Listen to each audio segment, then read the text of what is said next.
Let's be honest. At least if I'm honest with myself, I really don't miss the temple in Jerusalem. Not only do I not miss it, I don't even know what it was. I can't even conceptualize missing it because I have no idea what I'm supposed to be missing.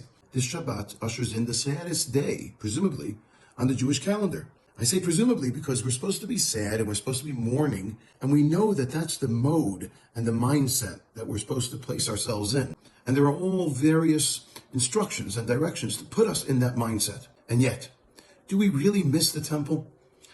I know I don't. I don't know what the temple was. I don't know what it means. I don't even fully understand it when I learn about it in the Talmud. So what are we missing? How do we relate to this in our time and day? I heard an interesting insight from Rav Chagai London, and he says like this: the temple, when it was in its glory in the heart of Jerusalem, provided for the Jewish people a spiritual clock, a spiritual organization, an organized means of serving God, an organized means of finding and producing and perpetuating spirituality within their lives on a daily basis. It was a wondrous system that was built in and provided every Jew the capacity to ask themselves regularly, how can I further and advance my spiritual connection to God?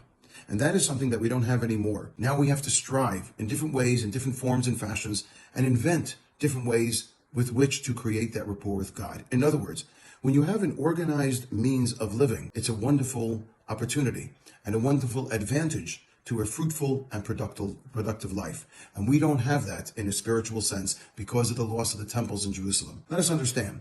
The temple of Jerusalem, many say, was lost because of sinat chinam, unwarranted hatred. Therefore, we have to look around us and sensitize ourselves to the people who don't have that organized life structure. People who suffer from mental health are people who are looking for structure, who are looking for framework, who are looking for a means of being productive in their lives, and they don't necessarily have it. So perhaps at this time, as we approach Tisha B'Av, the 9 days, the mourning, perhaps the means of rectification is to look around us and help provide others who don't have as much organization in their lives, and provide them with that organized means of living, provide them with that structure, with that framework, and ultimately with that purpose. By doing so, hopefully we'll infuse more purpose in our lives and appreciate that purpose of the temple in Jerusalem and see it one day, hopefully soon, rebuilt.